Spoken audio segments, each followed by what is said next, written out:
Hello, അടുത്തൊരു food കഴിക്കുന്ന video ആയിട്ട് ഞാൻ വീണ്ടും വന്നിരിക്കുകയാണ്. അപ്പോൾ ഇത് ഇന്നലെ ഉച്ചയ്ക്ക് ഫുഡ് കഴിച്ചൊരു വീഡിയോ ആണ്. അപ്പോൾ നമുക്ക് ഇന്നലെ ഉച്ചയ്ക്ക് കഴിക്കാനുണ്ടായിരുന്നത് ചോറും അതുപോലെ കോവയ്ക്ക തോരനും പിന്നെ ഉണക്കമീൻ തേങ്ങ അരച്ച് കറി വെച്ചതാണ്. അതും പിന്നെ തീയൽ കറിയുടെ ശകലം ബാക്കിയുണ്ടായിരുന്നു, അതും കൂടായിരുന്നു. അപ്പം പുറത്ത് നല്ല മഴയാണ്. അപ്പം നിങ്ങളുടെ അവിടെയൊക്കെ മഴ എങ്ങനെയാണെന്നൊക്കെ ഒന്ന് കമൻറ്റ് ചെയ്യുക. അപ്പം പുറത്ത് നല്ല മഴയും അകത്ത് ചൂട് ചോറും കറിയും ഒക്കെ ആയിട്ട് നമ്മളങ്ങനെ നമ്മുടെ ഉച്ചയ്ക്കത്തെ ഫുഡ് കഴിക്കുകയാണ്.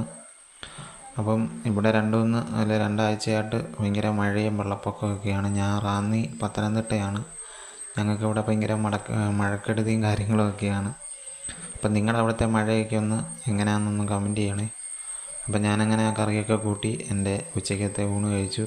നല്ല രുചിയായിരുന്നു. ആ തേങ്ങ അരച്ച് വെച്ച ഉണക്കമീൻ കറി പ്രത്യേകിച്ച് നല്ല ടേസ്റ്റായിരുന്നു. അപ്പോൾ ഈ കറികളൊക്കെ ഇഷ്ടപ്പെട്ട വീഡിയോ ഒന്ന് ലൈക്ക് ചെയ്യുക, കൂടാതെ കമൻറ്റ് ചെയ്യുക, ചാനൽ സബ്സ്ക്രൈബ് ചെയ്യാനും മറക്കരുത്. അപ്പോൾ അടുത്തൊരു വീഡിയോ ആയിട്ട് വീണ്ടും കാണാം. അതുവരേക്കും ബൈ.